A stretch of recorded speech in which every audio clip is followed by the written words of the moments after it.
Namo tassa bhagavato arahato samma sambuddhassa. Namo tassa bhagavato arahato samma sambuddhassa.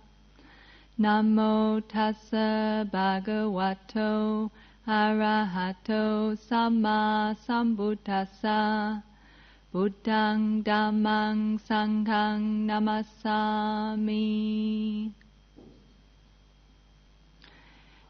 At this time of year, I like to give a teaching around one of the Enlightenment poems of nuns from the time of the Buddha.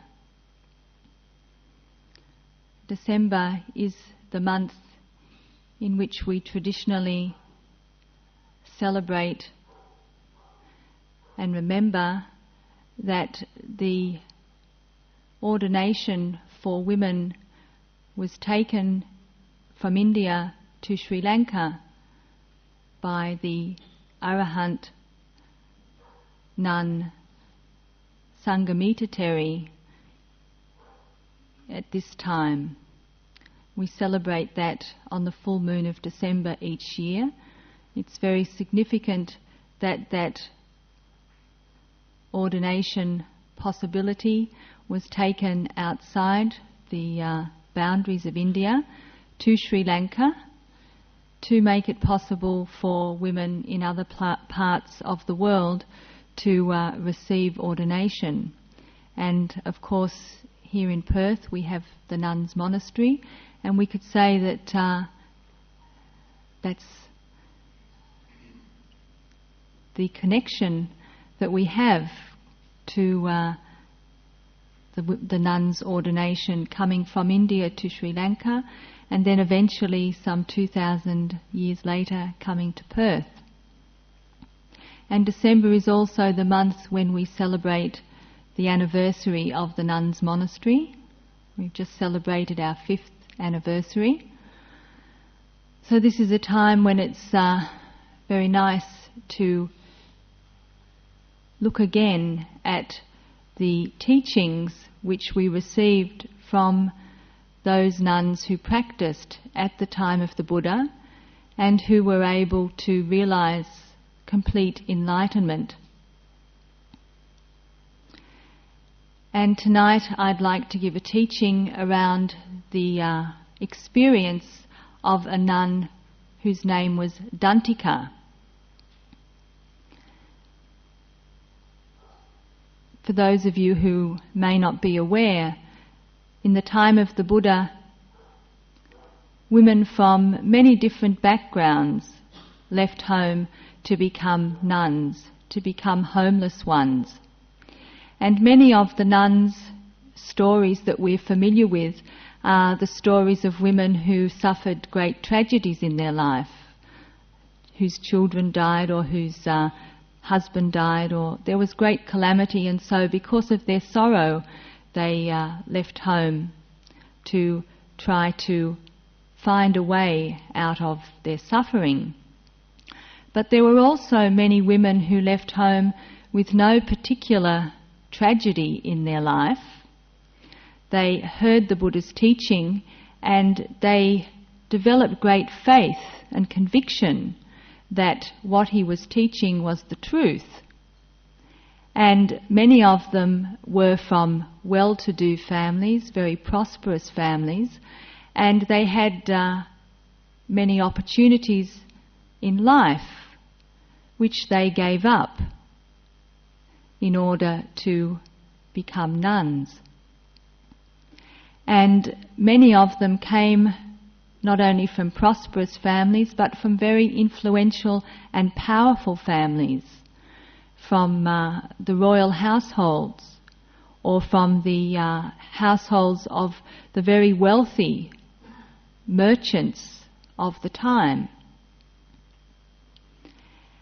And it was because of their conviction, their deep faith in the teaching, that they were willing to go against their social background, their cultural conditioning, to challenge the expectations of the day.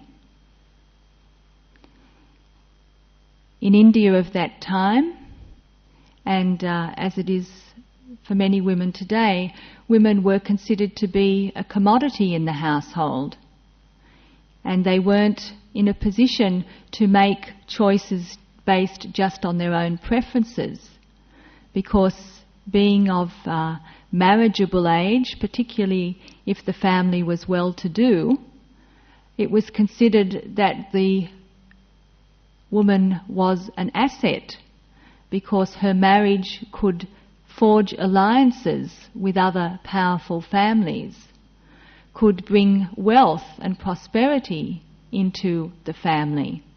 And so to make the decision to go against her family's wishes, to go against what was expected of her, was not something that was taken lightly by the women who came from the prosperous and powerful families, because in a sense they were not only doing something that wasn't expected of them, they were disappointing those who were expecting something particular from them. So their faith, their conviction had to be very strong in order to make the decision. And in this particular story, Dantika came from a very powerful family in Savatthi. Her father was one of the ministers of the king. And in the time of the Buddha, Savatthi was was the most powerful city-state. King Pasenadi was the most powerful king of that time.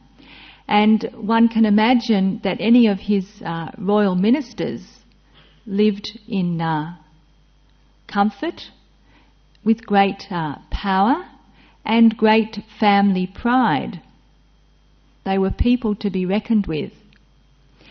And this young woman would have been brought up with all of the opportunities and expectations that go along with that kind of family position.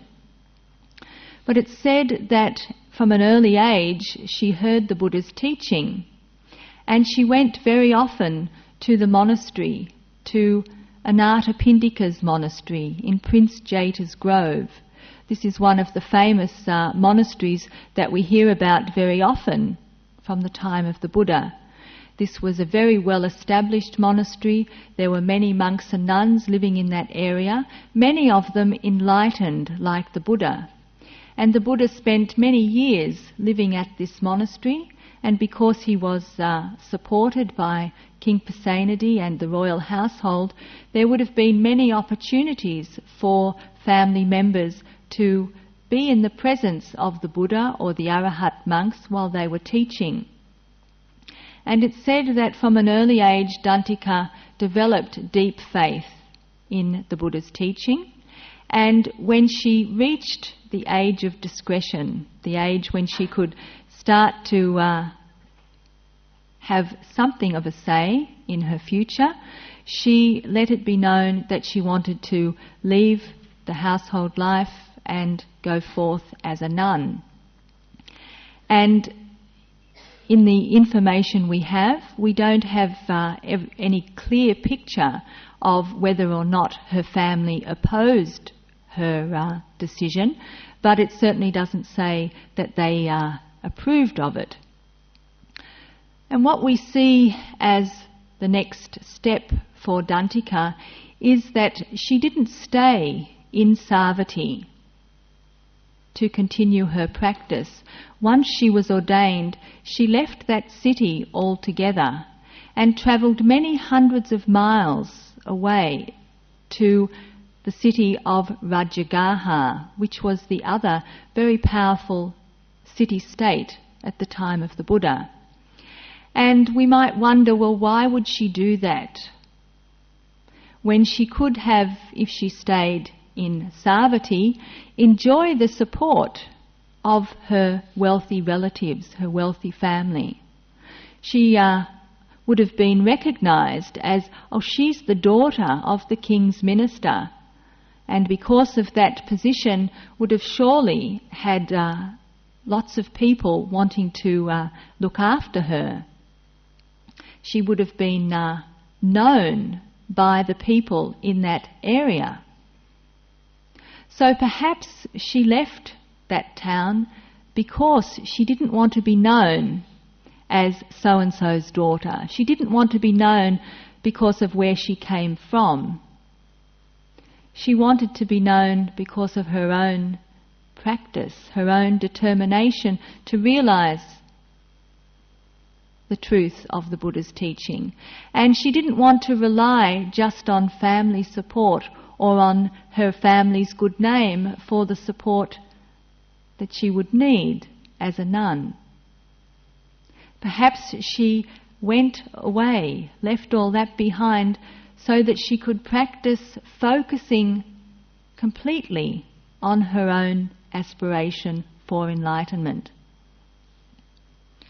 And it's said that she took up residence in Rajagaha, which was, as I said, also a very powerful city-state, and also a place where the King Bimbisara, was a supporter, a disciple of the Buddha. And he had given the first land for a monastery to be built to the Buddha. And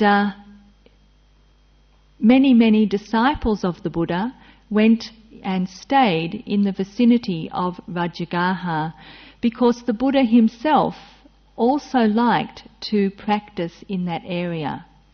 And one of his favourite places for going in order to practice in isolation, in seclusion, was called the Vulture's Peak. This was out of the town, some kilometres out of the city, away from the bustle of the city and away from the comfort of the monastery. And the Buddha liked to go out to this secluded place to practice on his own.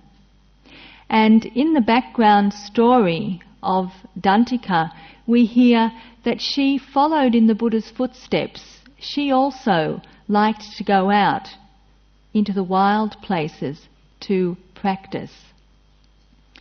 And this is something which indicates that this was quite early in the history of the nuns' order, because in the early days, nuns, like monks, used to live in the forest, meditate in the forest, and only come into the towns in order to go on alms round to receive their food. And they practiced in the same way that the monks practiced. But over the course of time, because a number of nuns were raped and assaulted when they were in the forest on their own, the Buddha made a rule that nuns couldn't live in that way, that they had to live within the boundaries of the town. They had to live in monasteries that were safer.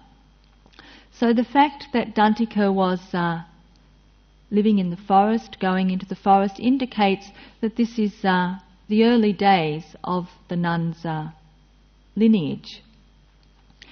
And again we can wonder why she came to Rajagaha and why she came to the Vulture's Peak area. And we might suppose that she was inspired to practice just like the men, to practice as hard, to do it as tough as the Buddha, not staying where there was plentiful support, not staying where it was relatively easy to get what one needed, and also to challenge herself to stay in those wild places. India of those days wasn't like it is today. It had much vast tracts of forest, of areas where wild animals roamed, very close to human settlements. And anyone who was living in the forest would have been very aware that they were sharing that area with wild animals.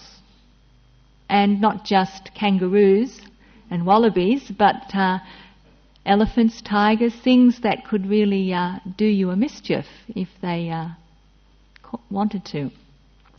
And so it was part of the challenge to be willing to be in those wild areas. And so Dantika took up her practice in these areas, spending her time in seclusion in the forest. And having heard the teaching from the Buddha, having heard the teaching from Arahat, monks and nuns, she knew the practice that she had to do. And the practice that she had to do was very similar to what we have to do. That is, to train the mind. To train the mind to do as it's told. Watch the breath. Pay attention. Keep on watching the breath. Don't get distracted. When sounds arise, don't run after the sound. When a thought arises about the sound, don't play with that thought. Don't feed that thought. Let it go. Come back to the breath. The same kind of practice that we have to do. And why do we have to do that? So that we can start to maintain focus of attention on one thing, moment after moment after moment, to allow the mind to settle down, to become more peaceful, for more clarity to arise, to see things in detail, to see things beyond their superficial appearance, to see things as they really are. And why do we need to do that? In order to develop deep understanding of how things are. To break through our misconceptions, our wrong understandings about the way things are. The very same practice that we have to do in learning to control the mind, to focus the mind, to deepen the awareness of the mind. This is the practice that Dantika had to do. And having received the instructions, she went into the forest again and again and again to try to make her mind peaceful. And in her enlightenment poem, we read that one day she was coming out of the forest, coming from the Vulture's Peak, and she saw an elephant coming out of the river where it had been bathing. And if you're familiar with elephants, if you've seen them in their natural environment, seen them bathing, you'll know that elephants love their daily bath. It's the time when they really relax and enjoy themselves. And they'll lie in the bath, they'll lie down so that just their trunk is showing above the water. They'll dip their trunk in, fill it with water, spray themselves. It's a time when they really relax. And the person who's looking after the elephant, whose job it is to train the elephant, is the person who goes and bathes the elephant, because that's their bonding time. That's one of the times when they enjoy something together. And the Mahout, the person who's looking after the elephant, will take something, a coconut husk or a rough piece of rope, and scrub the elephant, give the elephant a good rubbing down. And you'll see the elephant sort of turning this way and that so that it can be scrubbed in all the itchy places, all the places where it can't quite reach itself. And this is how the relationship between the trainer and the elephant is developed. One of the ways, doing something nice for the elephant. And Dantika watched this elephant being bathed, and then watched the elephant coming out of the river with the trainer. And as the elephant reached the bank, the trainer said, "Lift your foot." And obediently the elephant lifted its foot, and the trainer jumped on the foot, using it as a step, and jumped up on the elephant's head, behind his head, on his neck. And then the trainer said, "Put the foot down." The elephant put the foot down, and then the trainer commanded the elephant to walk. And on command, the elephant walked. And Dantika was struck by the fact that here was this huge beast which could have, with one misstep, easily squashed the trainer. Here was this beast obediently lifting its foot and allowing the trainer to use that foot as a step, and allowing that trainer to jump up on its neck, and putting its foot down on command, and walking on command. And it struck Dantika very deeply. Here is this untamed beast which has been tamed.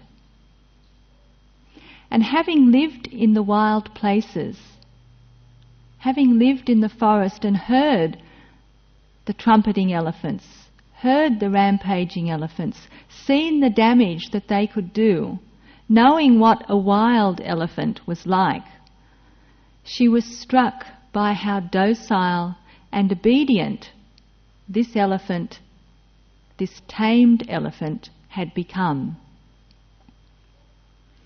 And she reflected that this was like the mind. This untamed mind of hers had the same potential as the elephant to become docile and tamed. And as she reflected that here was this trained elephant, big as it was, could now be taken into the marketplace where there was all sorts of noise and bustle. And because it was trained, it could walk through the marketplace safely, without damaging anyone else, without damaging itself. And she knew that elephants could be trained even in warfare, to go into battle and not to show fear, not to respond to the fear generated by the noise and all of the activity that was going on around them, and not to react when they were hit with spears or with swords, to be trained so that they would continue to be under the control of their mahout, their trainer. And she reflected very deeply that the elephant who's not trained, who's not under control, is a dangerous beast, whether they're in the forest or in the marketplace. But once they're trained, they can be of benefit to everyone. And it doesn't matter where they are, they're no danger to anyone.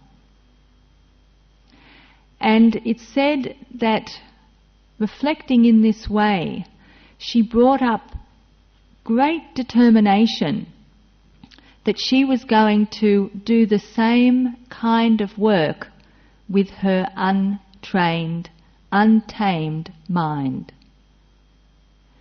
And the phrase that's used in this poem is that she marked inwardly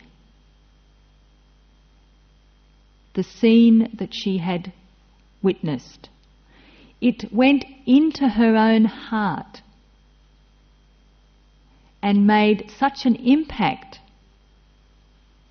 that it opened up a deeper level of faith, a deeper level of determination to realize what could be realized through the path of practice. And in her enlightenment poem, she describes the scene, she describes the effect it had on her, and she says, "I went into the forest and concentrated my mind and became fully enlightened. So there are two aspects of this teaching which I'd like to just draw your attention to, and the first one is the obvious, that all of our minds are like that untrained elephant. And if we reflect on the untrained mind, the untamed passions, greed and hatred, we know that we can do ourselves harm and cause harm to others when we aren't able to control those very strong emotions. And so we start to practice with the determination and the intention to tame those passions which cause harm to ourselves and others. And in order to accomplish that, we have to work directly with the mind. And in this poem, we can again recognize that each one of us is in the same boat. We're all doing the same kind of work. None of us is extraordinary in having to battle with these emotions. And like the elephant, when they're out of control, whether we're in the forest or in the marketplace, whether we're at home or at work, with our friends or people we don't know, when we're out of control, then everyone suffers. But when we're under control, when we're tamed, doesn't matter where we are, doesn't matter who we're with, doesn't matter if we're in difficult circumstances, we can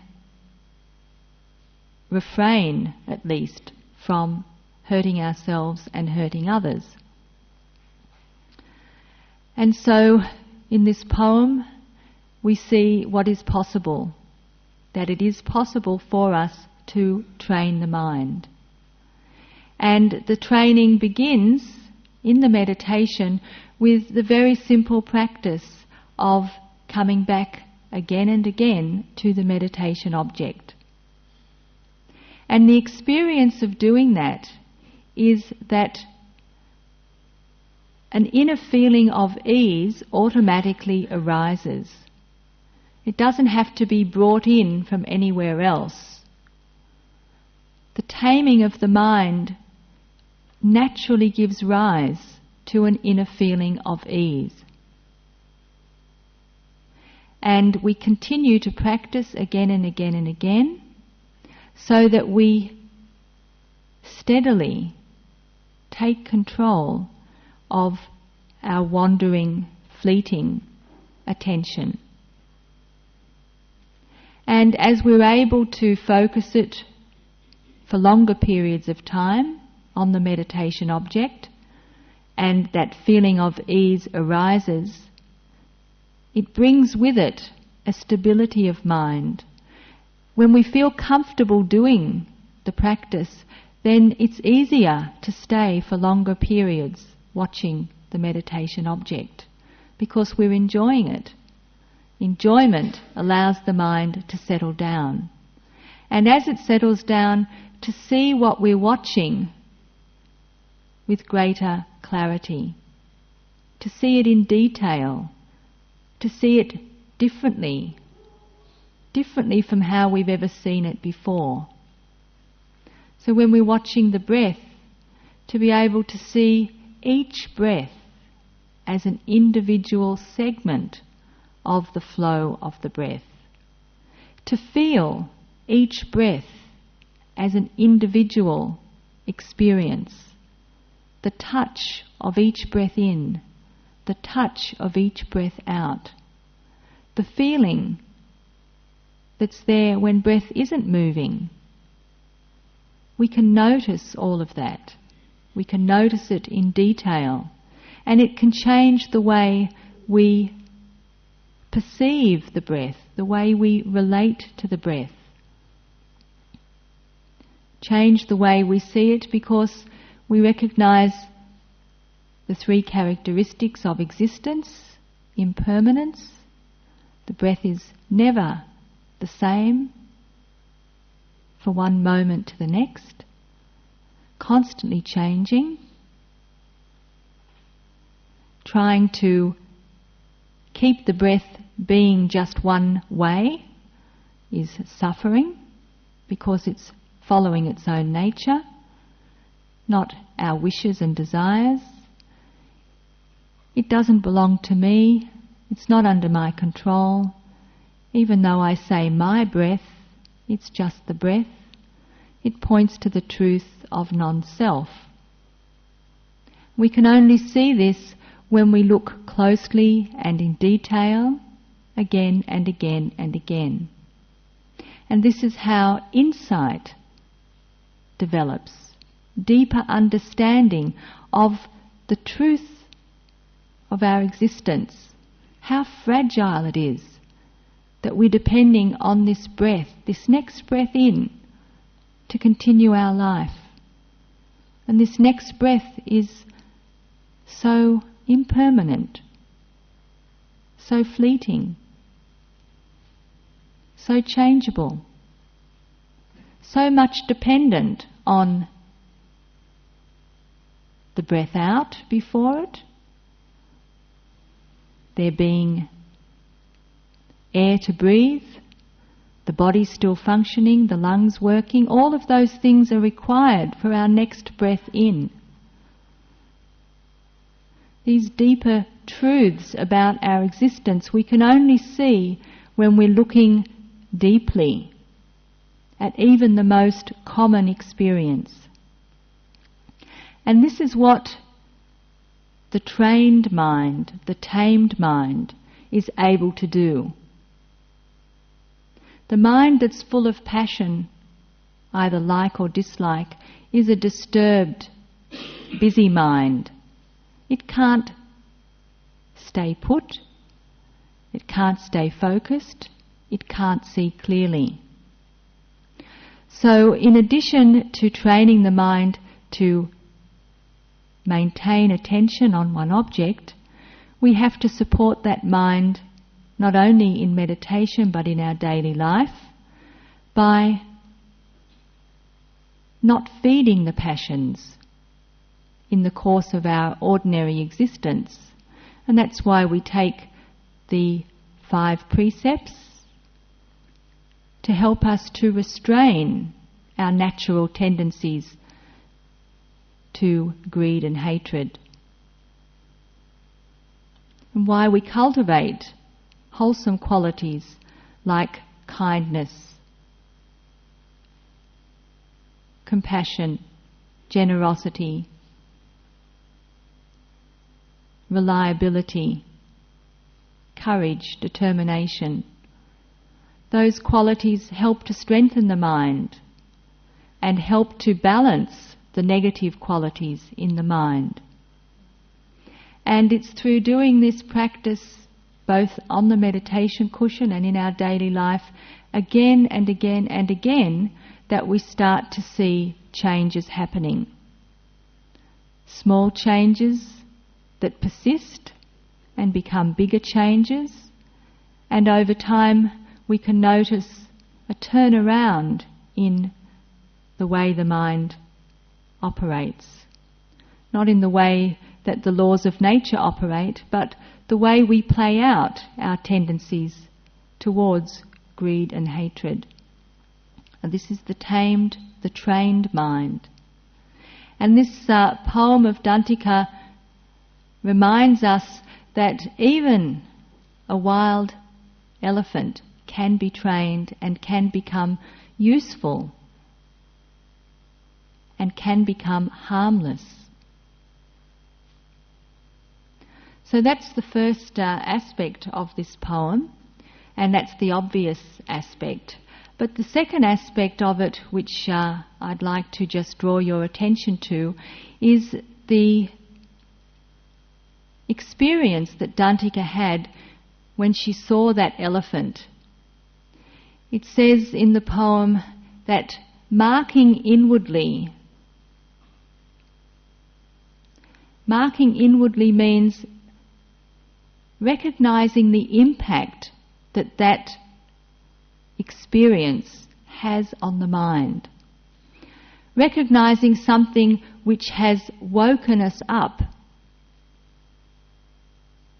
This is one of the ways in which we carry our Dharma practice into our everyday life, into every kind of situation that we encounter in our daily life, by keeping our eyes open for those moments when something really touches us deeply. It can be seeing something that really makes us look up and think, look up and take notice. It can be hearing something. These powerful experiences are invitations to look more closely, to look more deeply. But very often we're living superficially. We're not paying attention. We may not want to pay attention to that thing which disturbs us. So, for example, at Christmas time, when we're told to be jolly and maybe go and spend some money in order to be happy, that's the sort of time to, as we hear that kind of thing, as we see what's going on around us, to ask the questions, why? What do I really feel? How does that really make me feel? Do I believe that? Is that the truth? What does the Dharma have to say about this? Not just dismiss our reactions. Maybe we think, yes, it's true, I have to go out and be jolly. I have to go out and spend money. Or we might just say, no, I don't do that. So Christmas time can very often be an opportunity to bring up our own personal reactions to what's going on around us. When everyone else is telling us it's this way, we ask ourselves, how is it really? This reflective mind is the mind which is able to ask the really deep questions, the questions which are uncomfortable sometimes when we're going about our daily business, particularly when we keep on reflecting back to the Dharma. Now, recently someone gave me a book which brought up one of these questions for me. This was a book entitled The Girl in the Picture, and it was a book about a very famous picture from the Vietnam War of a 9-year-old girl who'd been hit by napalm, and she was running along the road naked, having pulled off her burning clothes, screaming in pain, wanting help. And this image was one that became very famous in that war, and was one of the images, it said, which turned people's opinions around about whether or not this war should be pursued. And this book is written about this girl to show how she's forgiven the people who dropped the bomb, and how she's made a life for herself through her difficulties. And that was the reason that the book was given to me, to read about this inspiring story of this girl's forgiveness. But when I read the book, something else leapt out at me. And it was the story around how the picture got to be printed in the first place. Because the picture was not one which conformed to the usual standards of journalism at that time, because it showed this young girl completely naked and a full frontal picture of her. And when the picture was taken back to the office where it was to be processed, the staff in the office knew that it didn't conform to the usual standards, and that normally a picture like that, a full frontal nudity, would never be transmitted and never used, even though it was of a young girl. And so they didn't even print the picture.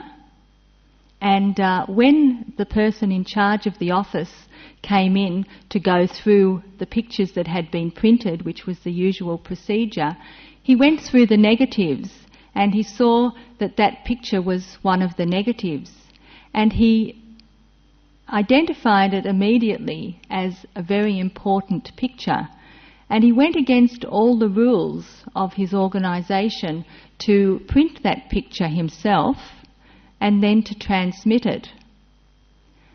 And the reason he did that, he was a very experienced combat photographer, many years of experience, and had seen many very harrowing scenes in his career. And the reason that he wanted that picture to be printed was because the war had been going on for many years, and people had become hardened, people had become blasé. The war was being shown on the television sets in our living rooms. People weren't really paying attention any longer to the suffering that was going on because we'd seen it for so long. And he wanted to wake people up. And he said that he printed the picture because pain keeps us conscious. Now that was the sentence that leapt out at me, which I marked inwardly when I read that book. What did he mean that pain keeps us conscious? Is it true? Does it actually help us to see more clearly what's going on? This is the kind of experience that I'm encouraging all of you to use, just as the seeing the elephant tamed had an impact on Dantika's mind. When you encounter something that leaps out at you and makes you think, don't just put it aside. Take it up, contemplate it, reflect on it, investigate it. What does it mean? In this particular instance, pain keeps us conscious. Yes, when we see that picture, for example, the little girl's pain, her physical pain and her mental pain is so apparent. And when we look at that image, it's not the image of a soldier with a gun. It's not the image of someone who's got any power. It's someone completely powerless. Someone with nowhere to hide. Someone who's completely vulnerable. So the pain is magnified. It's a very powerful image. And yes, we pay attention because of the power of the pain. It's not just another picture in the newspaper that we scan over, that we don't take any notice of. We can't remember where we saw it or what it was about. We know where we saw it. We know what it was about. We know what it was pointing to and how it made us feel when we saw it. And then we ask ourselves, well, does that really follow that pain keeps us conscious? How do I live my life when pain isn't there? Is it true that I skim over the surface of things while things are going well? I never really stop to think about it as long as it's okay. What do I really pay attention to? What do I really start to look closely at? It's pretty true. It's when it's something I don't like, when it's physically painful or mentally painful. That's what grabs my attention most of the time.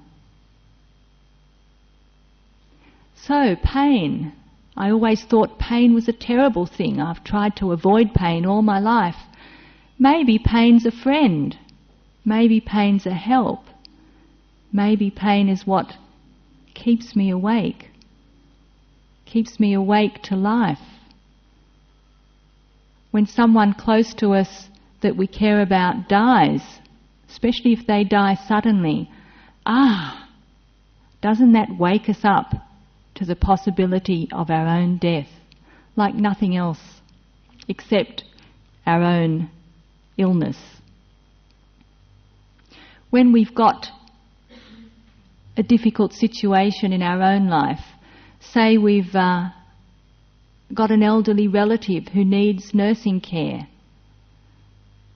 that very often pushes us to make inquiries about what's available, and then we're aghast to find how limited the resources are, how long the waiting lists are to get into a good nursing home, how few good nursing homes there are. Who would have ever thought that? What can we do about this? This is terrible. And we suddenly take up a particular interest in something because it's touched us personally. Until then, we weren't interested. We wouldn't have known. We didn't care. We're putting it off till later. And it may not be something like that. It may be something even more mundane about there are no good mechanics for cars these days because we had our car in for service and they didn't do it properly. And because we don't like what happened to our car or to our pocketbook because of how much it cost, only then we start to take an interest in garages and mechanics and motor associations and all the things that go with it. So pain keeps us conscious. Pain wakes us up. And this is just one experience, just one thing that is a cause for contemplating. We look at our own life in the light of what we come in contact with. And what I'm encouraging all of us to do is to keep our eyes open. When something touches us, when it has an impact, it's an invitation. Take up those invitations. Investigate them, and particularly investigate them in the light of Dharma. Is it the truth? What did the Buddha have to say about that? If it's something that's really touching my heart, then it's something that I need to take a look at. I shouldn't ignore. And the more we can do this, the more we can stay awake to what's going on in our life. Little by little we'll find that we're more awake even when pain isn't present. We can be awake when things are going well, and we can see their nature. And as we see the nature of the good times as well as the bad times, we're not so surprised when the good times end and the bad times come again. This constant reflection, this constant investigation, this is what brings the Dharma to life, and what opens our mind to deeper and deeper levels of understanding of the truth. So this poem of Dantika, The Impact of Seeing the Elephant, reminds us of the work we need to do to train our own mind, and also that it's possible, And it also encourages us to use whatever opportunities we have to wake up to life so that we can realize the goal of enlightenment. I wish you all a Merry Christmas and a joyful end to the old year and a peaceful beginning to the new year, and may the merit of this teaching help us all to attain Nibbana.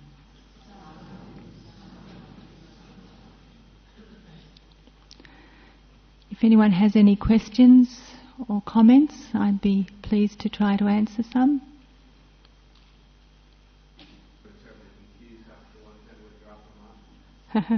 Well, it's a big question. It's about how you develop equanimity towards the pleasant and the unpleasant experiences in life.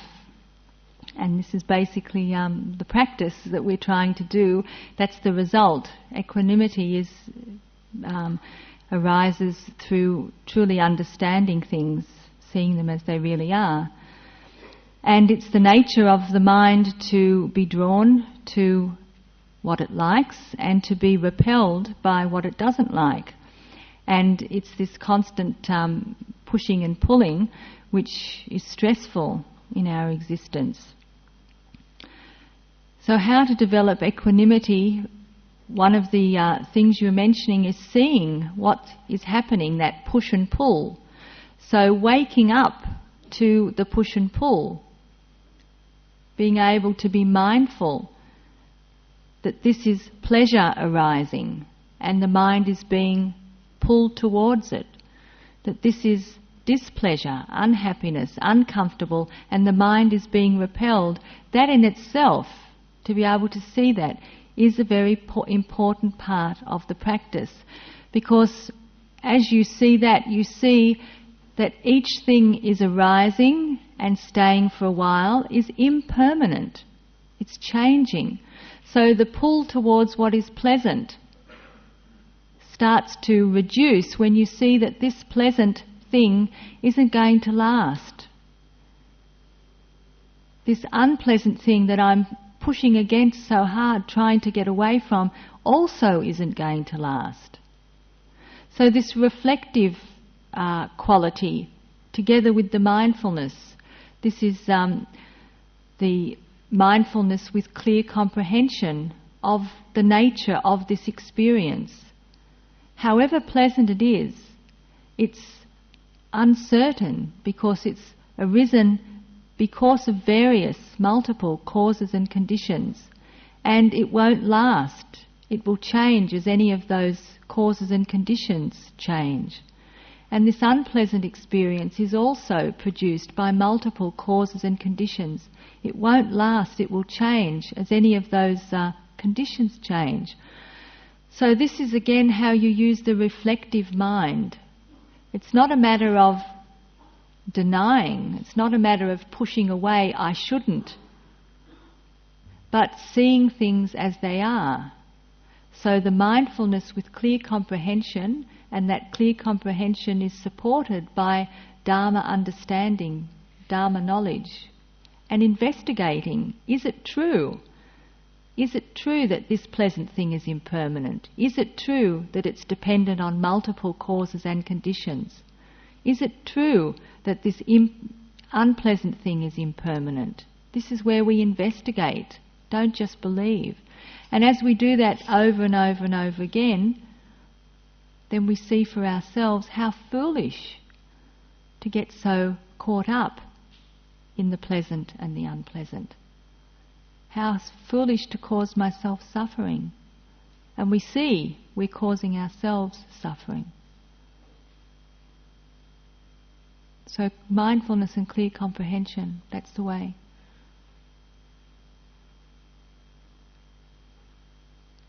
You can't be mindful and you can't have clear comprehension unless the mind is supported in the meditation practice by strengthening it, making it able to see more clearly look longer at the things it doesn't like to look at, instead of only looking superficially and only paying attention to the pleasant things.